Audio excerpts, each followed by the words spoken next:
ये कहानी ज़रूर पूरी सुने। एक गलत फहमी। ये कहानी अरविंद और श्वेता की है, जो एक दूसरे से बहुत प्यार करते थे, लेकिन सिर्फ एक गलत फहमी की वजह से सब बर्बाद हो गया। अरविंद और श्वेता में बहुत गहरा प्यार है। दोनों की शादी को 5 साल हो चुके हैं, लेकिन ज़िंदगी अभी भी अधूरी सी है, क्योंकि उनको कोई औलाद नहीं है। फिर भी उन्हें विश्वास है कि इस साल उन्हें औलाद ज़रूर हो जाएगी। दोनों के बीच इतना प्यार है कि ये एक दूसरे के बिना रह नहीं सकते। बच्चे ना होने की वजह से अरविंद के माँ बाप श्वेता को बहुत ताने मारते और श्वेता सुन भी लेती, क्योंकि उसे यकीन है कि उसे औलाद ज़रूर होगी। यूं ही समय बीतता चला गया और एक दिन जब अरविंद ऑफिस से घर आ रहा था तो उसने श्वेता को बाजार में किसी दूसरे मर्द के साथ देखा। श्वेता और वो व्यक्ति बहुत खुश लग रहे थे और ऐसा लग रहा था कि वो दोनों एक दूसरे को काफ़ी दिनों से जानते हैं। अरविंद घर आ गया और फिर थोड़ी देर बाद श्वेता भी आ गई। श्वेता के आते ही अरविंद ने पूछा, श्वेता कहाँ गई थी? श्वेता ने हंसते हुए कहा, मैं बाजार गई थी घर का कुछ सामान लेने। ये सुनकर अरविंद को थोड़ा गुस्सा आया, लेकिन उसने श्वेता को कुछ नहीं कहा। उसके बाद अरविंद ने श्वेता को कई बार वही आदमी के साथ अलग अलग जगहों पे देखा और एक दिन अरविंद ने देखा कि वो आदमी श्वेता को घर तक छोड़ने आया था। श्वेता उसके साथ बहुत खुश लग रही थी।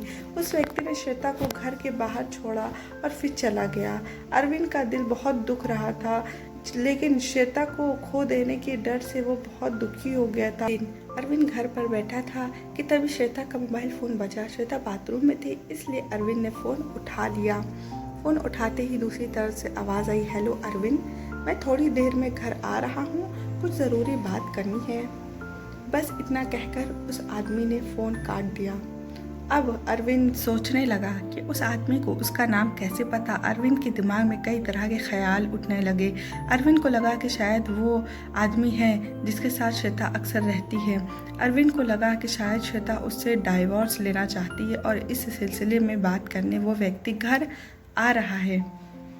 अरविंद बहुत उदास हो गया। वो अपनी शादी को टूटने नहीं देना चाहता था, लेकिन चूंकि श्वेता ने धोखा दिया, उसे कुछ भी समझ नहीं आ रहा था। अरविंद जैसे अपनी पत्नी को खोने के डर से घबरा गया था और वहीं ज़मीन पर गिर गया। इतने में श्वेता भी बाहर आ गई और उसने अरविंद को उठाया और पूछा, क्या हुआ तुम्हें? तुम ठीक तो हो? अरविंद ने श्वेता को धक्का दिया और वो गिर गई और उसका सिर पास रखे टेबल पर लगा। श्वेता कोई हरकत नहीं कर रही थी। कांपते हुए हाथों से अरविंद ने श्वेता को अपनी बाहों में उठाया और देखा कि उसके सर पर बहुत गहरी चोट लग गई है, जिसकी वजह से श्वेता बेहोश हो गई है। तभी अरविंद की नज़र श्वेता के हाथों में पकड़े हुए एक एनवेलप पर गई।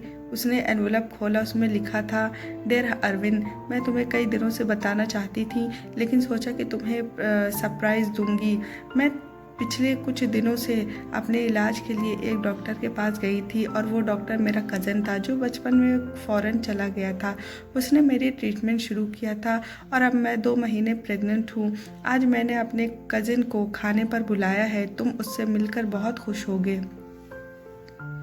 तभी दरवाजे की घंटी बजती है और अरविंद दौड़कर दरवाज़ा खोलता है। दरवाजे पर श्वेता का वही कज़न खड़ा था और वो कहता है, अरविंद, मैं नीरज हूँ, श्वेता का भाई, कैसे हो तुम? तभी नीरज की नज़र श्वेता पर पड़ती है, जो खून से सनी हुई ज़मीन पर पड़ी थी। नीरज फौरन श्वेता को हॉस्पिटल में ले जाता है और वहाँ श्वेता कोमा में चली जाती है। श्वेता अपने बच्चे को भी खो देती है। अरविंद अपना सिर पकड़े श्वेता के पैरों पर बैठा उससे माफ़ी मांगता रहा, लेकिन श्वेता अभी भी कोमा में थी। एक छोटी गलत फहमी ने श्वेता और अरविंद के रिश्ते में भूचाल मचा दिया। मेरे प्यारे दोस्तों, ये कहानी हमें बहुत बड़ी सीख देती है। गहरे रिश्ते में किसी भी नतीजे पर पहुंचने से पहले अपने पार्टनर से बात ज़रूर करनी चाहिए। खामियां हम सब में होती हैं, लेकिन अपने पार्टनर पर इल्ज़ाम लगाने से पहले अच्छे से जांच लें और सबसे ज़रूरी, उससे खुलकर बात करें। आप जो देखते हैं या सुनते हैं वो ज़रूरी नहीं कि सच हो। मेरे प्यारे दोस्तों, इस कहानी से आपकी क्या राय है कमेंट में ज़रूर बताएं। अगर आपको वीडियो पसंद आई तो इस वीडियो को लाइक ज़रूर कीजिए। अगर आप हमारे चैनल पर नए हैं तो हमारे चैनल को सब्सक्राइब करना मत भूलें। अपना और अपने बड़ों का ख्याल रखें। फिर मिलते हैं नेक्स्ट वीडियो में, तब तक के लिए बाय बाय।